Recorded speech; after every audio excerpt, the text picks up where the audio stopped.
এখন আমরা পড়ব শুদ্ধ বানান ও উচ্চারণ। এই বিষয়টা আসলে এমন, এটা কিন্তু শুধু প্রতিযোগিতামূলক পরীক্ষার জন্যই না, নিজের জীবনের জন্য। যখন আমরা যখন একটা ফেসবুক পোস্টও লিখি, আমাদের দেখা যায় অনেকের অনেক বানান ভুল হয়, কিংবা যখন আমরা কোনো কিছু একটা বলি, একটা শুদ্ধ উচ্চারণ করতে পারলে কিংবা সুন্দর করে লিখতে পারলে সেটা কিন্তু নিজের কাছে যেমন ভালো লাগে, অন্যের কাছেও কিন্তু আমি বলবো যে একটা খুব ভালো একটা ইমপ্রেশন নিয়ে আসে নিজে। তো আমরা এবারে শুদ্ধ বানানের কিছু নিয়ম প্রথমে দেখব, তারপরে দেখব শুদ্ধ উচ্চারণ সম্পর্কিত কিছু কথা। তো শুদ্ধ বানান সম্পর্কিত প্রশ্নগুলো প্রতিযোগিতামূলক পরীক্ষাতে খুবই কমন, সেটা বিসিএস হোক, সেটা ব্যাংক জব হোক, সেটা অন্যান্য যে ধরনের পরীক্ষাই হোক না কেন, অন্য যে কোনো সরকারি চাকরি কিংবা অন্য যে কোনো পরীক্ষাই হোক না কেন। তো খুব কমন যেগুলো থাকে, যে ধরনের প্রশ্নগুলো থাকে, তার মধ্যে অন্যতম হচ্ছে যে নিচের কোনটি শুদ্ধ বানান, কিংবা এই শব্দটির উচ্চারণ কি, এইরকম অনেক সময় সূত্র থেকেও আসে। তো আমরা সূত্র থেকেও পড়বো, তার পাশাপাশি আমরা যেটা বলছিলাম যে সূত্র থেকে পড়ার পাশাপাশি আমরা অনেকগুলো উদাহরণও দেখব। আর এখানে একটা ব্যাপার বলে নেওয়া ভালো, যে আমি চেষ্টা করব যতটুকু আজকে পড়াচ্ছি এখানে, যতটুকু আমাদের প্রতিযোগিতামূলক পরীক্ষাগুলোতে আসে তার মধ্যে চুম্বক অংশগুলো শুধু এতটুকু পড়লেই আমরা মোটামুটি বলা যায় যে আমাদের অনেকটাই হয়ে যাবে। তারপরেও কিন্তু নিজেরও কিন্তু বেশ কিছু পড়াশোনা করতে হবে। তো এর মধ্যে আমি বলবো যে আমাদের 9-10 বাংলা ব্যাকরণ বইটা, এটা হচ্ছে সবসময় ফলো করতে, মুনির চৌধুরীর যে বইটা। তো শুদ্ধ বানানের নিয়মের ক্ষেত্রে একদম প্রথমেই যেটা লেখা রয়েছে, পদাশ্রিত নির্দেশক, টি টা খানা খানি, আমরা সেই ছোটবেলায় সবাই পড়েছিলাম কম বেশি। পদাশ্রিত নির্দেশকে টি যখন আমরা ব্যবহার করি, সেটা সবসময় হ্রস্ব ইকার হবে। এখানে যেমন লোকটি, কাজটি, ছেলেটি, বইটি, এই জায়গাগুলোতে আসলে দীর্ঘ ইকার বসানো সম্ভব না, এটা হ্রস্ব ইকার হবে। আর এটা একটু বলে নেওয়া ভালো, যদিও একদম বেসিক আলোচনা এগুলো, এটা কিন্তু রস্যি নয়, এটা হচ্ছে হ্রস্ব ই। ঠিক আছে, হ্রস্ব মানে হচ্ছে অল্প বা ছোট বা কম, সেই হ্রস্ব ই। সমাসবদ্ধ পদ একসঙ্গে লিখতে হয়। যেমন এখানে যেটা আমরা দেখতে পাচ্ছি, অদৃষ্টপূর্ব। অদৃষ্টপূর্ব হচ্ছে একটা তৎপুরুষ সমাসের উদাহরণ, কিংবা জ্ঞান সিন্ধু কর্মধারয় সমাস। তো যখন সমাসবদ্ধ পদ আমরা লিখব, সেক্ষেত্রে আমরা কিন্তু আলাদা আলাদা লিখবো না, অর্থাৎ এখানে কোনো স্পেস দিব না, অদৃষ্ট একটা স্পেস দিয়ে পূর্ব এভাবে লিখবো না, আমরা একসাথে লিখব সমাসবদ্ধ পদগুলো, সেটা অদৃষ্ট পূর্ব, পূর্ব পরিচিত, সংযত বাক, যাই হোক না কেন। এবারে আসি, গুণ, সংখ্যা বা দূরত্ববাচক বিশেষণ পদ সবসময় আলাদা বসবে। আচ্ছা, আমি একটু ভেঙে বলি ব্যাপারটা কি। এই ধরনের ভুলগুলো ফেসবুকে অনেক দেখা যায়। ফেসবুকে যখন অনেকে স্টেটাস লিখে থাকে, সো একজন এটা যখন লিখছে, কিংবা 2 দিন, কিংবা 1 সপ্তাহ, তখন যেটা হচ্ছে যে 1 সপ্তাহ কোনো স্পেস দিচ্ছে না, একই সাথে লিখে ফেলছে, কিংবা 2 দিন যখন লিখছে সেটা একই সাথে লিখে ফেলছে। এটা করা যাবে। যখন হচ্ছে এ ধরনের গুণ, সংখ্যা বা দূরত্ব এমন কোনো বিশেষণ পদ থাকবে, যেমন এই যে 1 কিংবা 2, দেখুন এটার পরে আমরা যে অংশটা লিখছি সেখানে কিন্তু আমরা একটা স্পেস দিচ্ছি।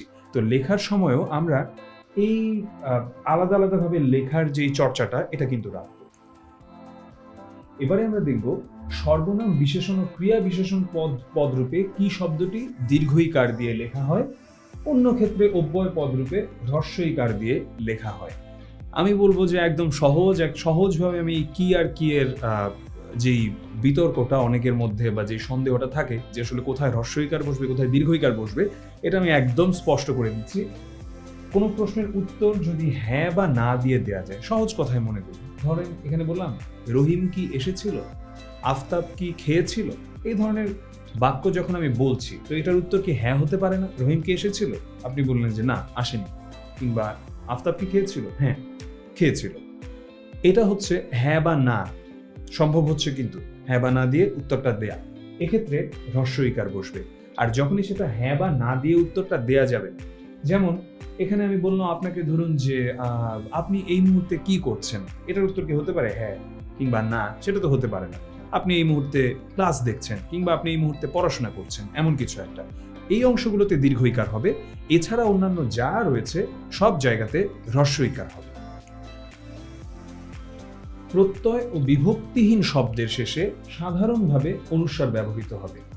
এটা আসলে আমরা দেখেও বোঝা যায় এই ধরনের শব্দগুলোকে, তারপরে এটা আসলে দেয়া, যেখানে প্রত্যয় নেই, বিভক্তি নেই, ওই ধরনের শব্দগুলোতেই শেষাংশে মানে অন্তে হচ্ছে আমরা দেখতে পাই যে অনুস্বার বসে থাকে। এখানে যে কয়েকটা উদাহরণ দেওয়া হচ্ছে, ঢং, রং, সং, এবারে আসি লেখক ও কবির নিজেদের নামের বানানটা তারা যেভাবে লিখেছেন, এটা শুধু শুধু লেখক বা কবি বলেই নয়, এটা যে কারো ক্ষেত্রে, সেটা যে কোনো ব্যক্তির ক্ষেত্রে।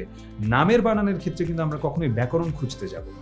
নামের বানান যেভাবে লিখেছে আমাদেরকে একদম সেভাবেই লিখতে হবে। এখানে যেমন দেখলাম যে হুমায়ুন আহমেদে যখন আমরা দেখি যে অন্তস্থ অ উনি এখানে দীর্ঘ উকার দিয়ে লিখতেন, কিন্তু হুমায়ুন আজাদ কিন্তু আবার হ্রস্ব উকার দিয়ে লিখতেন। এখন এখানে কিন্তু আমরা ব্যাকরণ খুঁজতে যেতে পারবো না যে দীর্ঘ হবে নাকি হ্রস্ব হবে, কি হবে। এখানে ব্যক্তির নামের বানান তিনি যেভাবে লিখেছেন একদম সেভাবে আমাদের লিখে দেবেন। আমি শেষে যে নামটা উল্লেখ করেছি, এই নামের বানানটা খুব ভুল হয়, যেটা আমি আমার স্টুডেন্টদের মধ্যে অনেক দেখে থাকি। সেটা হচ্ছে মোশাররফ হোসেন, মীর মোশাররফ হোসেন। তো এখানে কিন্তু তিনি যেটা লিখতেন, তিনি যেভাবে বানানটা, সেটা কিন্তু হয়ে যাচ্ছে মোশাররফ। তো মনে হতে পারে যে মোশাররফ আমি উচ্চারণ করছি কিন্তু কেন মোশাররফ লিখছি। আসলে এইগুলো আমাদের খেয়াল রাখতে হবে, যেভাবে তিনি লিখে গিয়েছেন আমরাও একদম সেভাবেই লিখব। এখানে এই প্রশ্নটাই আনা যাবে না যে মোশাররফ কেন হচ্ছে আমি ওকার দিচ্ছি না। এখানে আরেকটা আমি নামের কথা বলতে, যেমন ডক্টর মোহাম্মদ শহীদুল্লাহ, তো এভাবে আসলে ড এর পরে কিন্তু বিসর্গ হয় না, এটা কিন্তু ব্যাকরণগতভাবে একদম ভুল, যেটা ড এর পরে এভাবে বিসর্গ দেয়া, যেভাবে মোহাম্মদ লিখতে যে অনেকে মো লিখে তারপরে বিসর্গ দেয়, এটার উচ্চারণ হচ্ছে ড, কিংবা মো লিখাটা হয় মোহ। এখানে কি হতে পারে, এখানে হতে পারে ড এর পরে একটা ডট, কিংবা মোহাম্মদের ক্ষেত্রেও মো এর পরে একটা ডট হতে পারে, যেটা হচ্ছে এর সংক্ষিপ্ত রূপ প্রকাশিত, মানে যার দ্বারা এর সংক্ষিপ্ত রূপটা প্রকাশিত হয়। কিন্তু এই প্রশ্নটা আমরা এখানে করতে পারবো না। এখানে বলে রাখা ভালো, আমি একটা ভুল বানান নিয়ে বলি, যেটা আমাদের দেশে একদম অহরহ দেখা যায়। অনেক সময় আমরা যখন দেখি অ্যাডভোকেট যখন বাংলায় লেখা থাকে এর পরে জফলা আকার দেওয়া হয়, এই কিন্তু একটা মাত্রাহীন বর্ণ। তো একটা মাত্রাহীন বর্ণের পাশে কখনোই ভাবে জফলা আকার বসতে পারে না। তো অ্যাডভোকেট হোক বা যখনই আমরা মানে এমন কিছু লিখতে যাচ্ছি এটা ধ্বনি প্রকাশ হবে, সেটা অ লিখে অ এর পরে জফলা আকার দিতে হবে। সেটা কোনোভাবেই এভাবে লিখে এর পরে জফলা আকার দেওয়া যাবে না। কিন্তু যেটা বলছিলাম, আবারও আমাদের যে পয়েন্টটা নিয়ে কথা বলছিলাম সেই আলোচনায় যদি ফিরে যাই, যে এটা ব্যাকরণগতভাবে অশুদ্ধ, কিন্তু এভাবে লিখে যাওয়া হয়েছে, তাই আমরা এভাবে এই জিনিসটাকে বলছি। এবারে আমরা আসি যে আমাদের অন্য আরো কিছু উদাহরণের কথায়। বাংলা ভাষায় ব্যবহৃত যে তৎসম শব্দগুলো রয়েছে, তৎসম মানে কি, সেটা হচ্ছে সংস্কৃত শব্দ।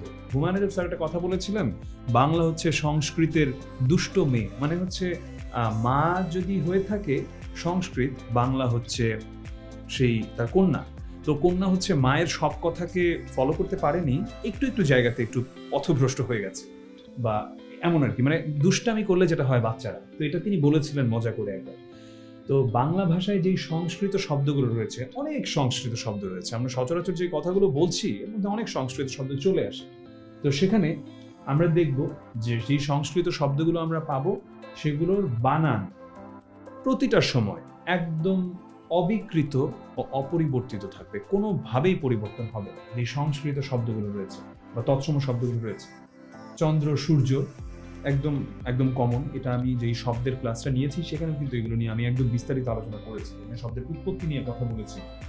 এবারে আসি যে যেসব তৎসম শব্দে হ্রস্বই বা দীর্ঘই দুটাই শুদ্ধ হতে পারে, কিংবা হ্রস্ব উ বা দীর্ঘ উ, কিংবা এদের যেই সংক্ষিপ্ত রূপটা মানে হ্রস্বইকার দীর্ঘইকার কিংবা হ্রস্ব উকার দীর্ঘ উকার সবই শুদ্ধ হতে পারে, সেইগুলোতে আমরা হ্রস্ব ই ব্যবহার করব।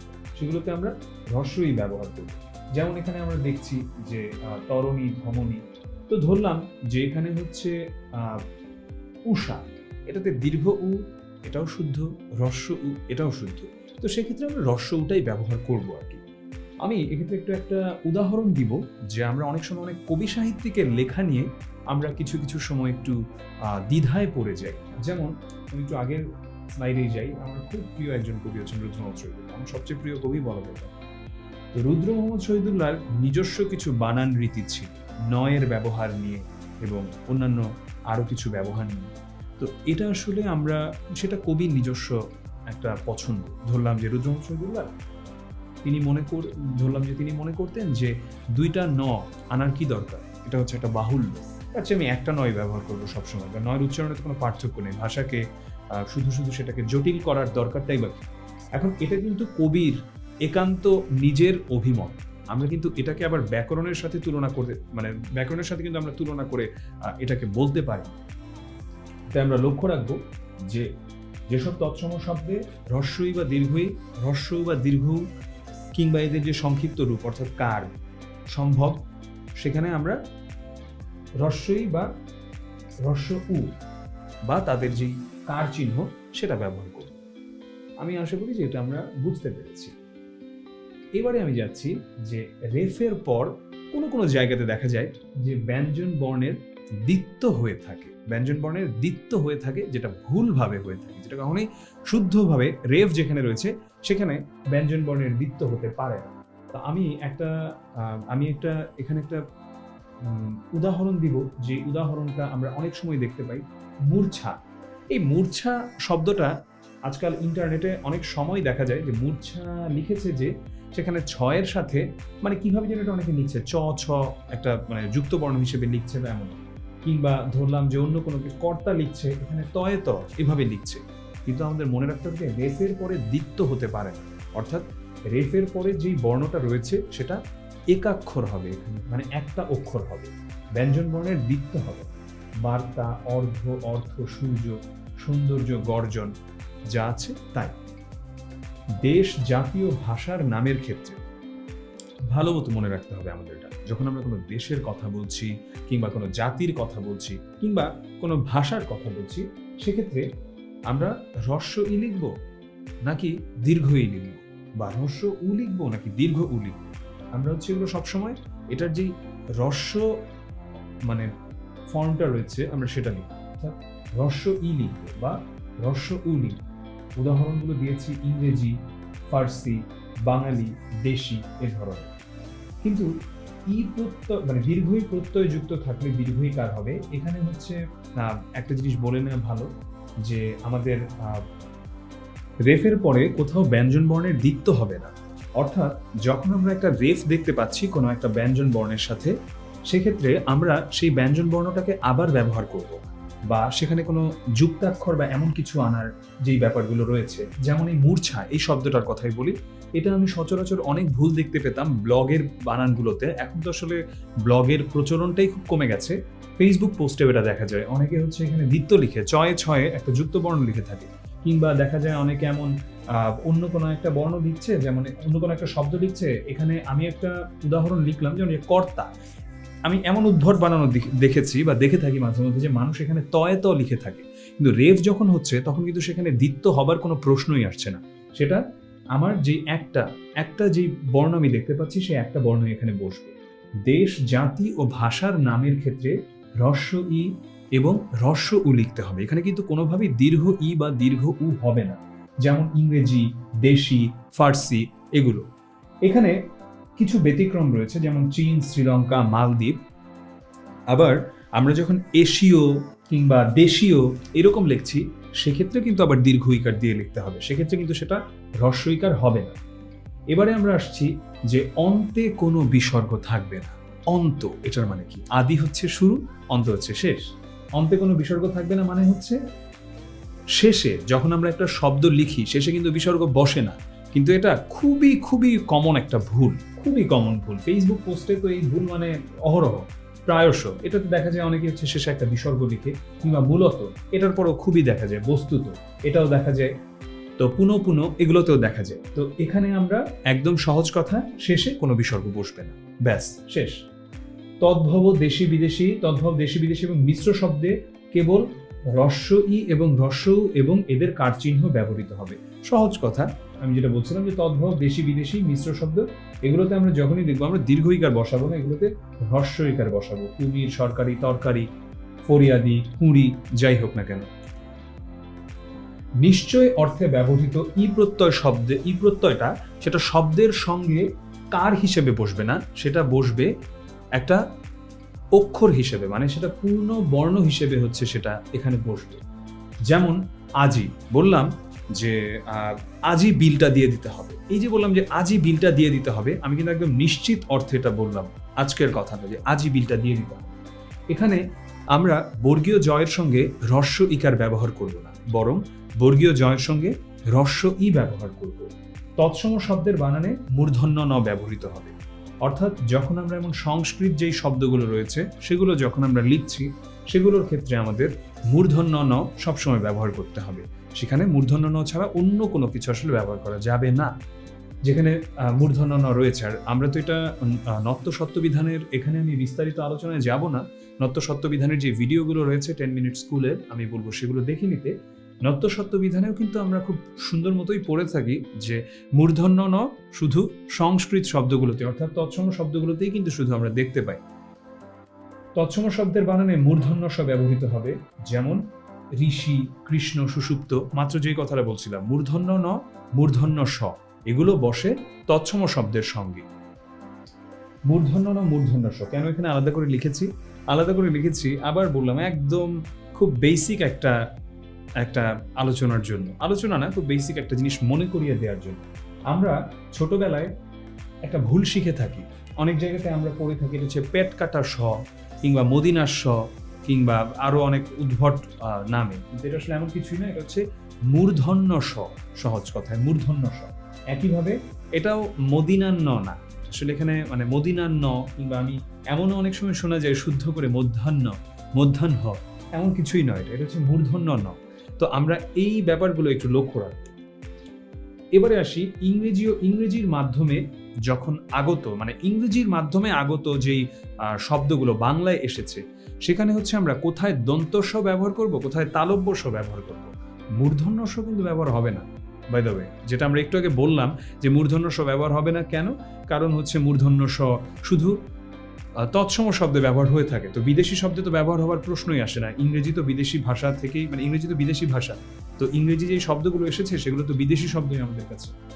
যখন SSION, যেমন কমিশন, এক্ষেত্রে কি বসলো? তালব্য স। একইভাবে অ্যাডমিশন, SSION, কিংবা একইভাবে যখন এমন TION, যেমন এটার উদাহরণ হতে পারে লোশন। এই লোশনটাকে বডি লোশনকে আমরা যখন দেখি বাংলায় লেখা হয়, সেটা কিন্তু তালব্য স দিয়ে লেখা হয়। কিন্তু এইগুলো বাদে, অর্থাৎ SH, SION, SSION, TION, এগুলো বাদে অন্য যেই জায়গাগুলো আছে এস এর, সেখানে হচ্ছে আমরা সহজ কথায় সেখানে আমরা সেটাকে লিখে থাকি হচ্ছে দন্ত স দিয়ে। তো এমন অনেক ইংরেজি শব্দই কিন্তু আমরা দেখতে পাই যেখানে হচ্ছে যেটা বাংলায় লেখা হয়েছে দন্ত স দিয়ে, আর সেখানে হচ্ছে আমরা এই জায়গাতে আমি পরবর্তীতে যেই শর্তগুলো জুড়ে দিলাম, এই শর্তগুলো কিন্তু সেখানে থাকে। এবারে আসি সমাসবদ্ধ পদে ইকার বসে। আমরা একদম প্রথমে পড়েছিলাম সমাসবদ্ধ পদে কোনো স্পেস থাকবে না, এখানে একসাথে লিখতে হয়, মানে মন্ত্রী সভা আলাদা আলাদা জায়গা একই সাথে, কিংবা প্রাণী জগৎ আলাদা আলাদা নয় একই সাথে। তেমনি সমাসবদ্ধ পদে আরেকটা ব্যাপার আমাদের লক্ষ্য রাখতে হবে, ইকার বসবে। মন্ত্রীর সভা, যদিও আমরা এখানে দেখতে পাচ্ছি ব্যাস বাক্যতে দীর্ঘ ইকার দিয়ে, কিন্তু এখানে কিন্তু যখন আমি সমাসবদ্ধ পদটাতে যাচ্ছি, এটা কিন্তু হ্রস্ব ইকার চলে আসছে। একইভাবে প্রাণীর জগৎ, এটা খুবই কমন একটা ভুল, প্রাণী জগৎ দীর্ঘ ইকার দিয়ে লিখে থাকে অনেকে, কিন্তু এটা কিন্তু আমরা দেখবো, মানে এটা কিন্তু আমরা লিখবো সবসময় হ্রস্ব ইকার দিয়ে সমাসবদ্ধ পদগুলোর সময়। এবারে আমরা আসি যে বাংলায় প্রচলিত যে বিদেশি শব্দগুলো, আসলে এটার একদম সহজ একটা, আমি একটু কঠিনভাবে এটা বলবো না, এটা আমি সহজভাবে একটা উদাহরণ দিয়ে দিব। যেগুলো ইসলাম ধর্ম সংক্রান্ত যে শব্দগুলো রয়েছে, আজান, অজু, কিংবা নামাজ, এগুলো সবগুলো দেখা গিয়েছে যে এখানে ফার্সি ভাষা থেকে আগত হতে পারে, বা অন্য যেই ভাষা থেকে আগত, ফার্সি বা আরবি থেকে আগত। তো সেগুলোর ক্ষেত্রে হচ্ছে আমরা অন্তস্থ জ ব্যবহার করছি, অন্যান্য জায়গাগুলোতে আমরা বর্গীয় জ ব্যবহার করি। একদম সহজভাবে মনে রাখার জন্য আমি বলবো এটা হচ্ছে সবচেয়ে ভালো ব্যাপার হতে পারে। আলী এবং অঞ্জলি, এই প্রত্যয়গুলো যদি থাকে সব সময় হ্রস্ব ইকার হবে। গীতাঞ্জলি খুব কমন একটা ভুল বানান, এটা অনেকে দীর্ঘ ইকার দিয়ে লিখে থাকেন। শ্রদ্ধাঞ্জলি, এটা আমি খুব একটা দেখি না দীর্ঘ ইকার দিয়ে লেখা, কিন্তু যেটা বললাম যে গীতাঞ্জলিটা খুবই কমন। খেয়ালি, এটাও হচ্ছে আমরা দেখতে পাই দীর্ঘ ইকার দিয়ে অনেকে লিখে থাকে, কিন্তু একদম সহজ। আলী আছে শেষে, হ্রস্ব ইকার শেষ, কিংবা অঞ্জলি আছে হ্রস্ব ইকার, সেটা মিতালি, গীতালি, রূপালী, বর্ণালী, গীতাঞ্জলি যাই হোক না কেন। এবারে আমরা দেখব যে ক্রিয়াপদের বানানের পদান্তে যদি ওকার উচ্চারিত হলেও লেখা আবশ্যিক নয়। আসলে এই ধরনের সংজ্ঞাগুলো এখানে যদি আমি একটু বইয়ের মতো করে লিখেছি, পদান্তে মানে কি? পদান্তে মানে হচ্ছে পদের শেষে। তো ক্রিয়াপদের বানানে পদের শেষে যখন ওকার উচ্চারিত হয়, সহজ কথা ক্রিয়াপদ, পদটার শেষে ওকার উচ্চারিত হচ্ছে, কিন্তু আমরা সেটাকে ওকার লিখবো না, আমরা ওকারটাকে ছাড়াই সেটা লিখব। মোট কথা, আমি যেভাবে এটাকে উচ্চারণ করছি লিখিত রূপটা আসলে ঠিক তেমন নয়। যেমন বললাম করব, আপনার মনে হতে পারে না এখানে বয়ের সাথে তো একটা ওকার হতে পারে, কিন্তু না, বয়ের সাথে ওকার হবে, এটা একটা ক্রিয়াপদ এবং এই শেষে ওকার উচ্চারিত হলেও আমরা এটা লিখবো না, লেখাটা আবশ্যিক নয়। বলবো, খাবো, পড়বো, তো এখানে ওকারটা হবে না, হলো কিংবা নামবো, যাব। এবারে আসি, যখন আনো প্রত্যয় থেকে থাকে, আনো, আমরা এতক্ষণ মানে একটু আগে যেমন বলছিলাম অন্যান্য আরো কিছু, যে আলী, অঞ্জলি, এগুলোর কথা, এবারে আসলাম আনো। যখন আনো থাকবে তখন হচ্ছে ওকার যুক্ত হবে। এই আনোটা কেমন? করানো, বলানো, পড়ানো, এই ধরনের আনো প্রত্যয়টা যখন থাকবে। আর নই অর্থক, না বোধক যেগুলো, নাই, নেই, না, নি, এগুলোর শেষে মানে এগুলো যখন শেষে যুক্ত হয় তখন আমাদের মনে রাখতে হবে যে এটা কিন্তু একসাথে বসবে না, এটা কিন্তু আলাদা আলাদা বসবে, পৃথক পৃথকভাবে বসা। এটা খুব খুব কমন একটা ভুল। যেমন বললাম যে তিনি যায়নি, তিনি সেখানে যাননি, কিংবা আমরা এবার ধরলাম যে ব্যবসা থেকে লাভ পাবো না। আমরা অনেক সময় যেটা করি যে আমরা যে যাননি, যায়নি, এগুলো আমরা একসাথে লিখে ফেলি, কিন্তু না, এটা একসাথে আমরা লিখবো না। আমরা যেটা করব, আমরা এখানে একটা স্পেস দিব, সবসময় আমরা স্পেসটা দিব। দু বা দু, এটাও হচ্ছে একটা খুবই কমন ভুল, খুবই কমন ভুল। আসলে কমন ভুলের কথা কি বলবো, ভুল বানানটাই মানুষ ভুল করে, এটাও আমরা অনেক দেখতে পাই। ভুলটা অনেকে দীর্ঘ উকার দিয়ে লিখে, কিন্তু এটা কিন্তু হ্রস্ব উকার। তো দু বা দু, কোথায় দু বসবে, মানে কোথায় দয়ের সাথে হ্রস্ব উ বসবে, কোথায় দয়ের সাথে দীর্ঘ উ বসবে। যখন শুধু দূরত্ব বোঝায়, আবার ভালো মতো বলছি, যখন দূরত্ব বোঝাচ্ছে তখনই আমরা শুধু সেটা দীর্ঘ উকার দিয়ে লিখবো, বা দূরের কিছু, এমন একটা কিছু, তখন হচ্ছে আমরা দীর্ঘ উকার দিয়ে লিখবো। এছাড়া সব জায়গাতে হ্রস্ব উ বসবে। যেমন এখানে একটা উদাহরণ দিতে পারি, দূরদর্শন, দূরদৃষ্টি, দূরীভূত, এই জায়গাগুলোতে আমরা দীর্ঘ উকার দিয়ে লিখছি, অন্যান্য সব জায়গাতে আমরা হ্রস্ব উকার ব্যবহার করছি। আর কিছু স্ত্রীবাচক শব্দের শেষে দীর্ঘ ইকার বসে, সেটা হচ্ছে আমরা এখানে যেমন উদাহরণগুলো দিলাম, গাভী, হরিণী, নারী। কিন্তু দীর্ঘ ইকার যেমন বসতে পারে, আবার হ্রস্ব ইকার নিয়েও কিন্তু কিছু কথা চলে আসে। হ্রস্ব ইকার দিয়েও মানে হ্রস্ব ইকারও বসে, এমন বলছি না আমি যে স্ত্রীবাচক শব্দ হলেই সেটা দীর্ঘ ইকার হয়ে যাবে। কিছু স্ত্রীবাচক শব্দ রয়েছে যেগুলোর সাথে দীর্ঘ ইকার বসতে পারে। এখন এই যে বানানটা, এটার কথা আমি কেন লিখলাম একদম বিশেষ করে, রানী, রানী, রানী, রানী, কোন রানীটা আসলে হবে? তো এখানে যে তিনটা রানী রয়েছে তার মধ্যে শুদ্ধ হচ্ছে মাঝেরটা।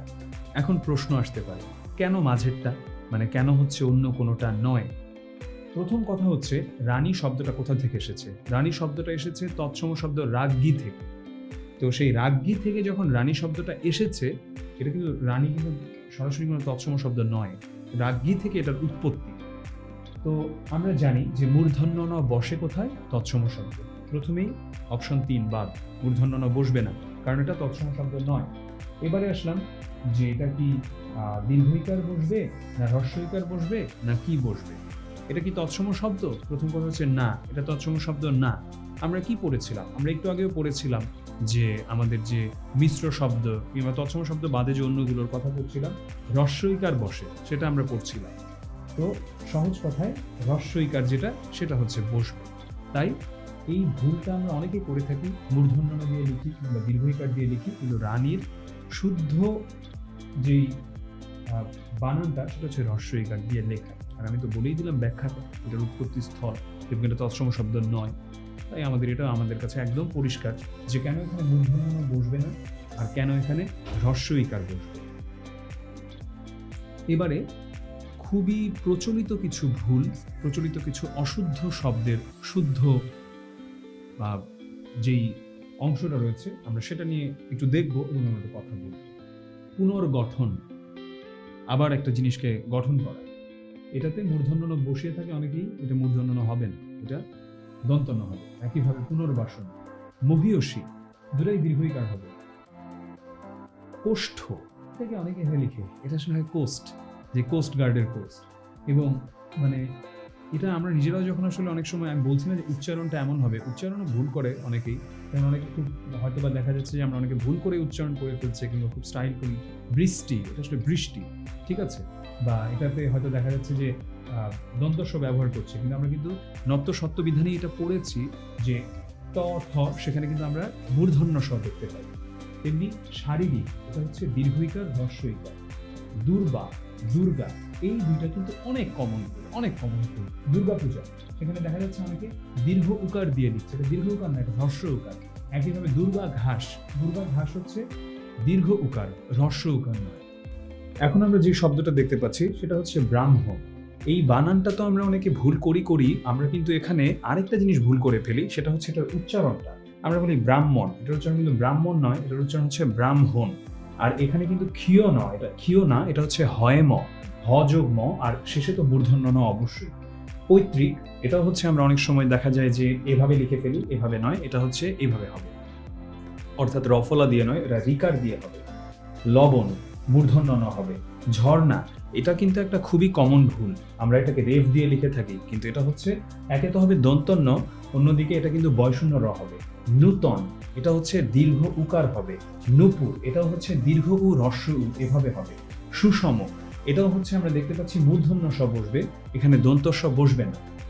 এবারে পূর্বাহ্ন, মধ্যাহ্ন, অপরাহ্ন, সায়াহ্ন, এই বানানগুলো হচ্ছে আমরা অনেক সময় দেখা যায় যে প্যাঁচ লাগিয়ে ফেলি, যে কোনটাতে কিভাবে কি বসবে, কোনটাতে হয়ের সাথে মূর্ধন্য ন বসছে, কোনটাতে হয়ের সাথে দন্তন্য বসছে। তো এখানে আমি একটা সহজ পদ্ধতি আমি বলবো যে একটু মনে রাখার জন্য, যে মানে মধ্যাহ্ন, সায়াহ্ন, এই দুটো যদি আমরা দেখি যে এই দুইটাতে হচ্ছে যেভাবে বসছে, পূর্বাহ্ন, অপরাহ্ন, এই দুইটাতে হচ্ছে আলাদাভাবে বসছে। তো আমরা যদি একটু সেটাকে পেয়ার করে এখানে পড়ি, জোড়ায় করে, যে মধ্যাহ্ন, সায়াহ্ন এই দুইটার মধ্যে একভাবে, আর পূর্বাহ্ন, অপরাহ্ন সেখানে হচ্ছে আরেকভাবে। বিনা পানি, দুইটাই হচ্ছে মূর্ধন্য ন। অংশীদার, এটা হচ্ছে দীর্ঘইকার, যখন তালব্য শয়ের সঙ্গে বসছে। পটিয়সী, এখানে দুইটাই হচ্ছে দীর্ঘইকার। এবারে আসি কর্নেল। কর্নেল কিন্তু একটা ইংরেজি শব্দ, দুঃখজনক হলেও আমাদের দেশের অনেক সেনানিবাসীও কিন্তু আমরা দেখতে পাই যে এটাকে মূর্ধন্য ন দিয়ে লিখে রেখেছে, কিংবা অনেক যেই জায়গাগুলো বলবো যে যেই জায়গাগুলোকে আমরা বলতে পারি কোনো মানে বিখ্যাত কোনো জায়গা, সেখানেও দেখবো যে কর্নেল মূর্ধন্য ন দিয়ে লিখে রেখেছে, এটা কিন্তু দন্তন্য দিয়ে হবে। পরগনা, 24 পরগনা, এটা হচ্ছে মূর্ধন্য ন নয়, দন্তন্য দিয়ে হবে। বিভীষিকা, দীর্ঘই হ্রস্বই। পিপিলিকা, একইভাবে দীর্ঘই হ্রস্বই। ভুরি, এটা হচ্ছে দুইটাই হ্রস্বই বসবে। ব্যর্থ, এখানে কিন্তু জফলার সাথে কোনো আকার বসবে না, শুধু জফলাই বসবে।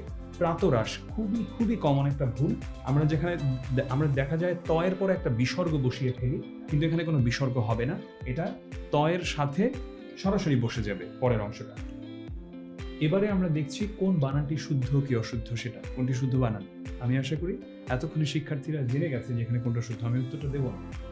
এটার ক্ষেত্রে কোন বানানটা শুদ্ধ, আমি একটু আগে বলেছি দীর্ঘই হ্রস্বইকার। এবারে আমরা আসবো উচ্চারণের নিয়ম। অ এর উচ্চারণ শব্দের প্রথম অক্ষরে, আমি বারবার কিন্তু বলছি অক্ষর, এটা কিন্তু অক্ষর নয়, অক্ষর। শব্দের প্রথম অক্ষরে যদি অ থাকে এবং পরের অক্ষরে যদি ই, উ বা জফলা না থাকে, তবে অ এর স্বাভাবিক উচ্চারণ বজায় থাকে। একটু সহজ করে জিনিসটা বলুন, সেটা হচ্ছে শব্দের প্রথম অক্ষরে অ আছে এবং পরের অক্ষরে মানে অ এর পরে হ্রস্ব ই নেই, হ্রস্ব উ নেই, কিংবা জফলা নেই, সেক্ষেত্রে অ এর যে স্বাভাবিক যে উচ্চারণটা মানে অ এর যে স্বাভাবিক উচ্চারণটা এটাই হয়ে থাকে। যেমন কথা, অ হচ্ছে না, ক, জমাট, জ, পলাশ, এমন। কিন্তু কিছু ব্যতিক্রম রয়েছে, যেমন কোণে, থলে, বনেদি, এই জায়গাগুলোতে কিন্তু আমরা দেখতে পাচ্ছি যে এখানে এই নিয়মটার পরেও অ এর উচ্চারণ কিন্তু তার ওকারান্ত হয়ে যাচ্ছে, অকারান্ত হচ্ছে না।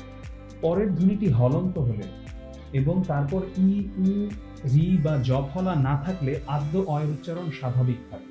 আবার বললাম যে পরের ধ্বনিটি হলন্ত হলে, হলন্ত বা হসন্ত মানে যেখানে হচ্ছে থামছি এমন আর কি, যেমন কল, হল, জল, রস, এই জায়গাগুলোতে কিন্তু আমরা অ এর মতোই উচ্চারণ করছি, এখানে কিন্তু আমরা অ এর উচ্চারণকে ও এর মতো উচ্চারণ করছি না। হলন্ত ধ্বনির পরে ই, উ, রি বা জফলা থাকলে আদ্য অ এর উচ্চারণ ও হয়। কেমন বললাম? হলন্ত ধ্বনির পরে ই, উ, রি বা জফলা থাকলে, যেমন কমতি, দর্জি, মসুর, এখানে আসলে হচ্ছেটা কি, এই যেখানে হলন্ত রয়েছে, তারপরে কি রয়েছে ই, যেমন যে কমতি, হ্রস্বই, কিংবা এখানে যখন আমরা দেখছি যে পরের ধ্বনিতে আমরা যেটা দেখলাম যে এখানেও একইভাবে আমরা ই দেখতে পাচ্ছি, এখানে আদ্য অয়ের উচ্চারণটা ও হয়ে যাচ্ছে। এবারে আমরা দেখছি যে যখন নেতিবাচক বা মানে না অর্থে যখন অ বা অন এগুলো যখন বসবে এবং যখন সহার্থে মানে সাথে রয়েছে এমন অর্থে যখন বা মানে সহিত অর্থে আর কি যখন দন্তস্ব যুক্ত হবে, তখনও হচ্ছে অ এর উচ্চারণটা অবিকৃত থেকে যায়। মানে যখন নেতিবাচক বা না অর্থে অ বসে কিংবা অন এগুলো বসে থাকে, তখন হচ্ছে আমাদের অ এর যে উচ্চারণটা সেটা অবিকৃত থেকে যাবে, অর্থাৎ অ এর উচ্চারণ একদম অই হবে। যেমন অবিচার, এখানে কি অবিচার মানে কি, মানে হচ্ছে বিচার যেখানে নেই বা বিচারের অভাব, কিংবা অনিয়ম, নিয়ম যেখানে নেই, উচ্চারণটা কিন্তু অই থেকে যাচ্ছে। তেমনি যখন সহার্থে বা সহিত অর্থে মানে সাথে রয়েছে এমন অর্থে যখন স বসবে, তখনও সেই উচ্চারণটা অবিকৃত থেকে যাবে, সঠিক স তাই রয়ে যাচ্ছে। একাক্ষর শব্দের প্রথমে অ এবং পরে দন্তন্য থাকলে কোথাও কোথাও সেই অ এর উচ্চারণটা ওকারের মতো হয়ে যায়। একাক্ষর শব্দ প্রথমে দেখছি আমরা যে এখানে মন, এই যে মন, এটা মন নয়, এটা হবে মন, কিংবা বন নয়, এটা হবে বন, জন নয়, সেটা হবে জোন। কারণ আমরা কি দেখছি, অ পরে রয়েছে কি দন্তন্য। এবারে দেখছি শেষ ব্যঞ্জনের আগে অনুস্বার বা বিসর্গ থাকলে অন্ত অ উচ্চারিত হয়। শেষ ব্যঞ্জনের আগে, শেষ ব্যঞ্জন এখানে কোনটা, তালব্য বস, এর আগে কি রয়েছে অনুস্বার, তাহলে কি হয়ে গেল অংশ। একইভাবে বংশ, মাংস, এরকম। এবারে আমরা দেখব আয়ের উচ্চারণ নিয়ে। শব্দের শুরুতে যুক্ত ব্যঞ্জন, এই যে যুক্ত ব্যঞ্জনটা, এটা আসলে কি, এটা হচ্ছে বর্গীয় জ যোগ ইয়, এর সাথে আকার থাকলে এটার উচ্চারণটা হয়ে যায় এ। এবং এখানে কিন্তু আবার শুধু এ হয়ে এখানে ক্ষান্ত হয় না, উপর একটা চন্দ্রবিন্দুও বসে যায়। যেমন জ্ঞাত, জ্ঞান, জ্ঞানী আলো। অনেকে আমরা বলি জ্ঞান, এটা আসলে জ্ঞান নয়, জ্ঞান, জ্ঞানী আলো, কিংবা জ্ঞাত। জফলা যুক্ত ব্যঞ্জনের সঙ্গে আকার বা আধ্বনির উচ্চারণ, জফলা যুক্ত ব্যঞ্জনের সঙ্গে জফলা, যেখানে আকার বা আধ্বনির উচ্চারণ এ হয়ে যায়। এটার উদাহরণ দিই, খ্যাতি, ব্যাকরণ, শ্যালক। এবারে আমরা আসি রি এর উচ্চারণ নিয়ে। শব্দের গোড়ায় যদি রি বর্ণটা থাকে তাহলে সেটার উচ্চারণটা কেমন হয়, ঋণ, ঋতু, ঋষি এ ধরনের হয়। ব্যঞ্জনের সঙ্গে রিকার যুক্ত হলে আশ্রয়ী ব্যঞ্জনকে দ্বিত্ব উচ্চারণ করার যে প্রবণতা, আচ্ছা এটা নিয়ে একটু কথা বলে নিচ্ছি।